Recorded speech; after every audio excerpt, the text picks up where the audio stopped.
If you're new here, welcome, and if you've seen my other content, welcome back. We've talked a lot about the economic side of one nation's immigration policies, but we've yet to talk about the cultural aspect of the debate. So that's exactly what I want to do. Talk a bit about Australia's culture, a shifting identity, and overall, the current state of immigration in Australia. As always, if you liked the video, consider liking, subscribing, and checking out some of the other content. Let's get into it. Inherently, there's going to be this tension when we talk about Australian culture because our current existence was predicated on conquering and genociding the oldest living continuous culture on Earth. Now, I'm not going to do any of that white guilt stuff. I don't think you interpersonally should feel any guilt or responsibility. But the fact of the matter is, our society exists because of the genocide and conquering our ancestors did. That's not unique to Australia. That is a shared history with most, if not every single nation on Earth. To conquer genocide and grow your nation by eliminating or taking over others has been a tale as old as time. It's not a uniquely Western phenomenon. We look at it now as pretty morally and culturally reprehensible, but the fact of the matter is, this modern understanding of borders and this shared ethical framework that the world lives by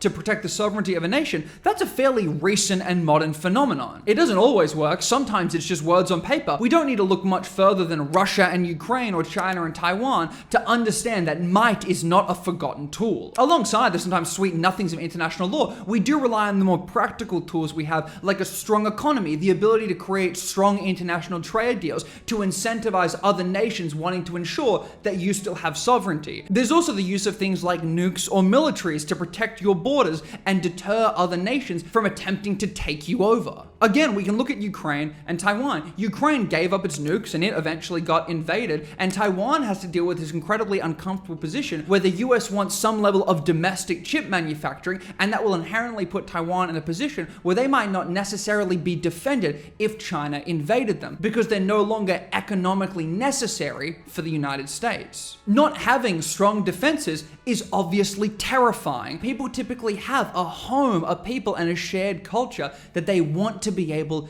to protect. It is normal for people to value their way of life, and for a significant number of people, that is sometimes the only way of life they have ever known, and the thought of losing that is terrifying. It's normal to want to protect your way of life. But when people start feeling they are under threat, that's when different becomes synonymous with bad. And that's when populism starts to shine.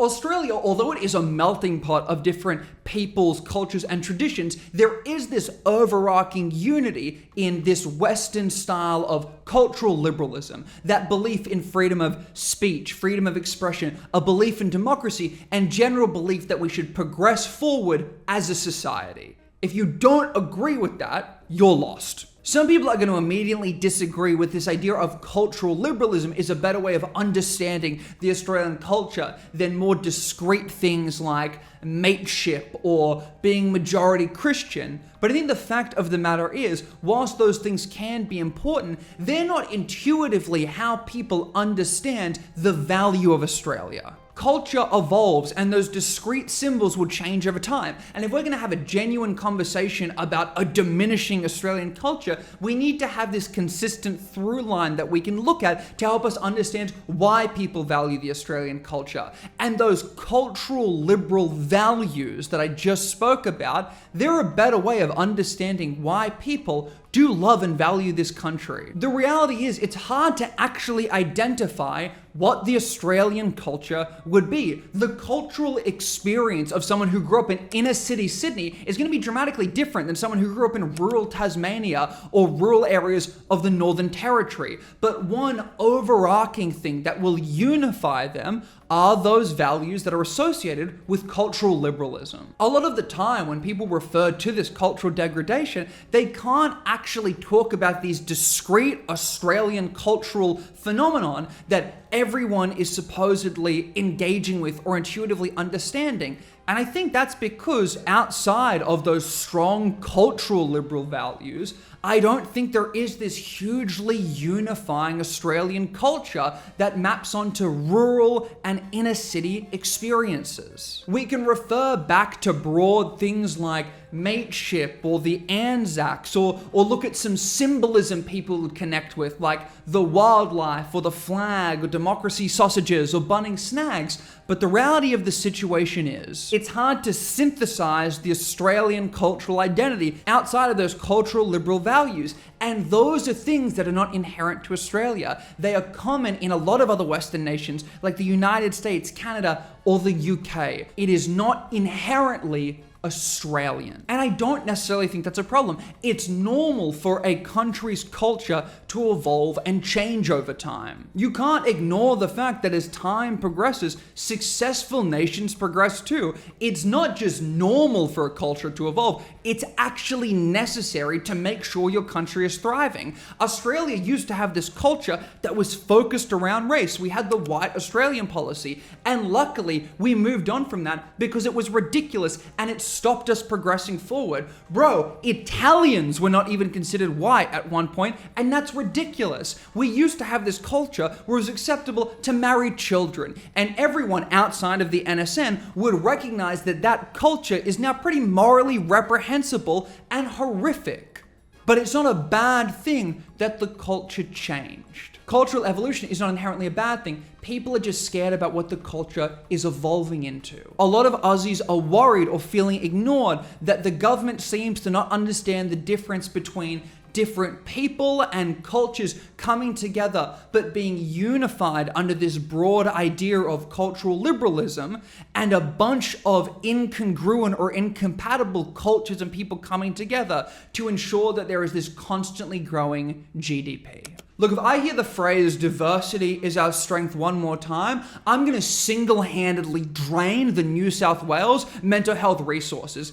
Diversity is not inherently good. If I give you a plate of asbestos snake poison and Aaron Patterson's beef Wellington, you've got a diversity of options, all of which are going to kill you. Diversity is typically beneficial when there is this strong, unifying, overarching thing that is pushing people towards a shared goal. The Snowy Mountain Scheme is a pretty excellent example of this. Although you had these people who had different cultures, a different language, and different traditions, when they all had this unifying goal and generally shared this belief in this culture of liberalism, they were able to effectively work together. That these differences in cultural beliefs were able to be overshadowed by that shared goal and love for Australia and what she could provide them. Broadly speaking, liberalism allowed these people to come together despite their differences. One of the reasons I think so many people fear different religions becoming dominant in Australia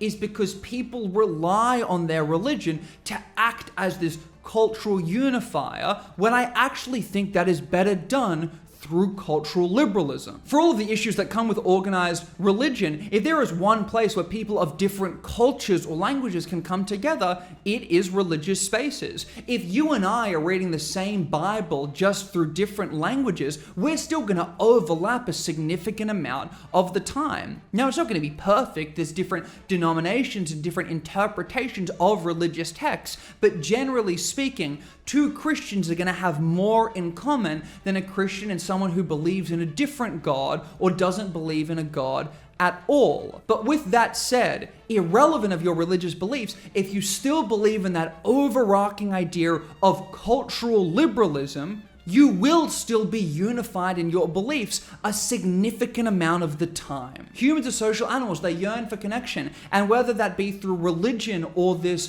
broad cultural foundation, they want to be with people that they know believe in similar things as them. I might not know your name or your job or your family, but if I know you and I share in these broad cultural foundations, we're going to feel more secure with one another. That we know that if our community needs support, we can pool our resources or use our economic position to assist one another. Or if there is a threat to our community, we can come together in protest or advocate with political power to make sure that we are able to conserve our way of life and protect the things we value. But if all of a sudden you can't buy a home, that your wages aren't keeping up with inflation. You don't have that economic power or that incentive for the government to protect you or for other communities to protect you. And your ability to protest or advocate for the things you believe in are taken away. Your political power and weapons are gone. Of course, you're going to start to feel worried and you're going to start thinking about how to remove the threat entirely rather than defend yourself with that threat being alongside you.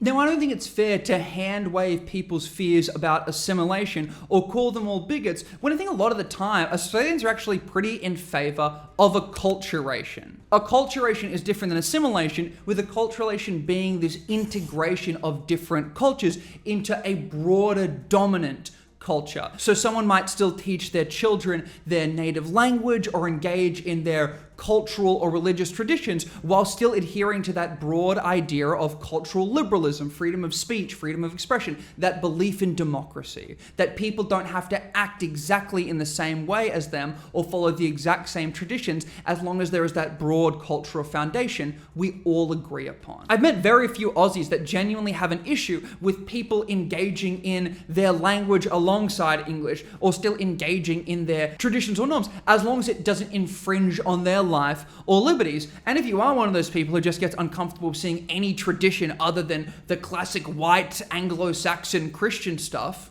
grow up. With that said though, it's not bigoted to understand that there are aspects of people's culture and religious beliefs that can sometimes be incompatible with cultural liberalism. If Newtown, a heavily left-leaning pro-LGBT suburb in Sydney, all of a sudden started getting bought out by individuals with extreme religious beliefs that went against freedom of expression, I think everyone would rightfully go, that's uncomfortable, that's wrong, that our identity is being diminished and we're feeling unsafe in what used to be a safe community. We can understand that at an interpersonal level, but for some reason, when we start talking about this on a broad macro level, that we might be bringing in immigrants or bringing in skilled workers or students who don't necessarily believe in the things that make Australia safe and great, everyone starts to get really uncomfortable with the conversation. A lot of Aussies, and especially One Nation voters, are in a position where they don't feel economically powerful. They can't buy a home. They feel their government is ignoring them and that people are just calling them bigots. When for a lot of the ones I have spoken to, it's not necessarily about seeing these cultures as bad or worse or lesser. It is that they have had experiences where people are coming into this country who really are incompatible with those values that are associated with cultural liberalism. They feel they have lost their economic security and the weapons that have previously been available to them. So when One Nation and Pauline Hanson says, I see this too, I'm not ignoring you, I can fix this, no wonder they're believing her. Now, I think she's manipulating them, obviously. If you go see my other content, that's abundantly clear. But we have to understand why they're feeling this way. And although it does not seem like on a macro level, these broad cultural liberal values are under threat, there are people in this country who do not believe in our way of life. And it is strange that the government is allowing some more radical beliefs to be fostered in this country. Again, I want to be abundantly clear. I don't think that immigration is causing this significant cultural threat to Australia. I think those strong cultural liberal values we believe in, I think they're holding pretty strong. There is no mass migration or unlimited migration. The population is increasing 1.13% per year based on immigration. That is not mass migration. That is not unlimited immigration. That is not our borders collapsing or our culture being destroyed by foreigners coming in. Those things are not genuinely under threat.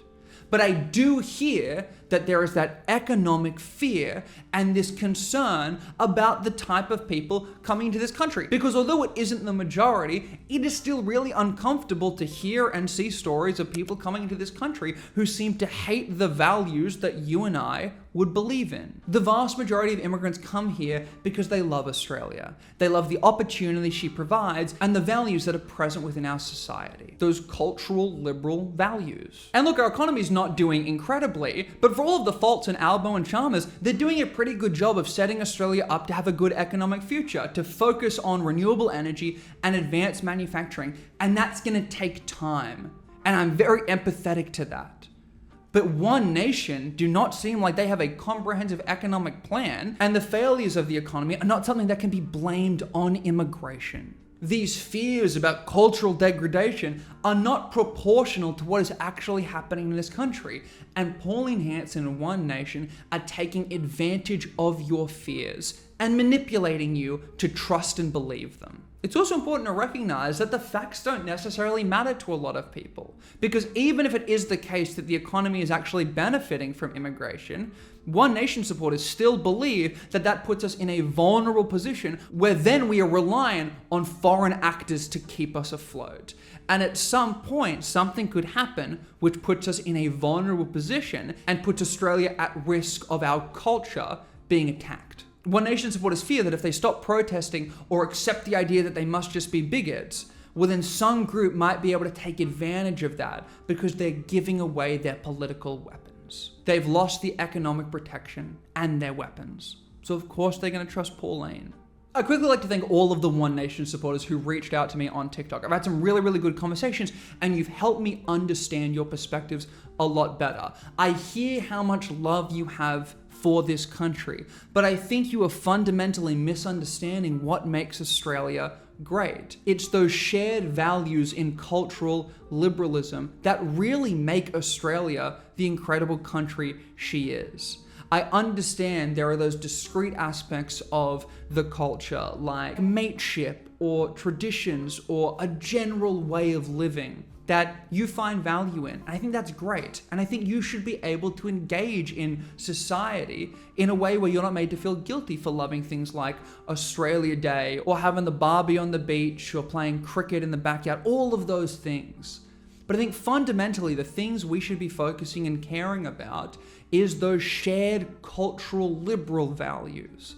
And that's not under threat, despite Pauline Hanson and One Nation wanting to make you feel like your culture is being ripped away. As always, like and subscribe. Let me know what you think in the comments. Check out the other videos on the channel. Thanks for watching. It's been real.